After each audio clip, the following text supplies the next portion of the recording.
मतदारसंघांमधल्या bogus मतदारांवरून सत्ताधारी आमदारांनी निवडणूक आयोगावरती निशाणा साधलेला आहे। राष्ट्रवादी काँग्रेसचे विधान परिषदेचे आमदार सतीश चव्हाण यांनी देखील काही आरोप केलेत। गंगापूर विधानसभा मतदारसंघामध्ये 36,000 मतदारांची नावे ही दुबार आहेत हे देखील त्यांनी म्हटलंय आणि अशा पद्धतीचे आरोपही त्यांनी केलेत, काही दावे केलेत। तर 2 दिवसांपूर्वी शिवसेनेचे आमदार संजय गायकवाड यांनी देखील दुबार मतदारांचा मुद्दा उपस्थित केला होता। तर भाजपच्या मंदा म्हात्रे यांनी देखील अधिकाऱ्यांवरती काही आरोप केले।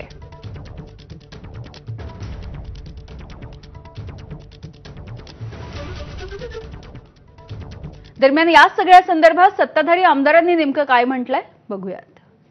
गंगापूर विधानसभा मतदारसंघात जवळपास 36,000 नावे दुबार आलेली आहेत।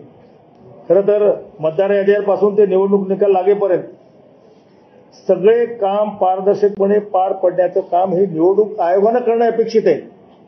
त्यांच्या दिमतेला महसूल खात्याची मशिनरी असते, परंतु ही दुबार नावे शोधण्याचं काम हे राजकीय पक्षांचे कार्यकर्ते करू लागलेत।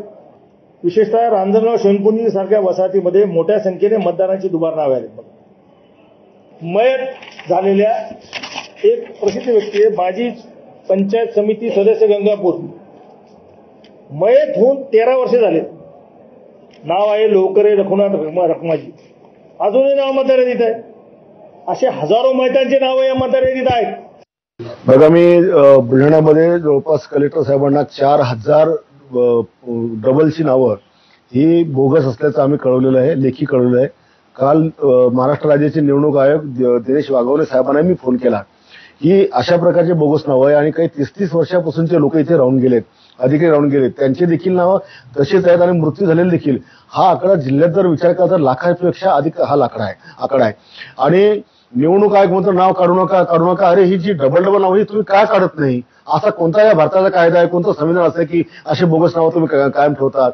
मृत्यू पावलेल्यांची नावं तुम्ही टाकत नाही।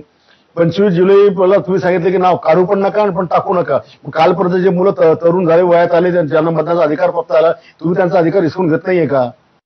गेले 15-20 वर्ष जवळजवळ मी सातत्याने ही दुबार नावं असतील किंवा बोगस नावं असतील यासाठी मी कलेक्टर असतील, निवडणूक अधिकारी असतील यांच्याकडे प्रयत्न करत होते। ही ठराविक लोक असतात, ही पैसे घेऊन नोंदणी तर करतात आणि लोक इकडनं तिकडनं गावाकडनं आणून सकाळ सकाळ ते मतदान करूनही ते जातात। त्यामुळे उमेदवाराला त्याचा फटका बसू शकतो।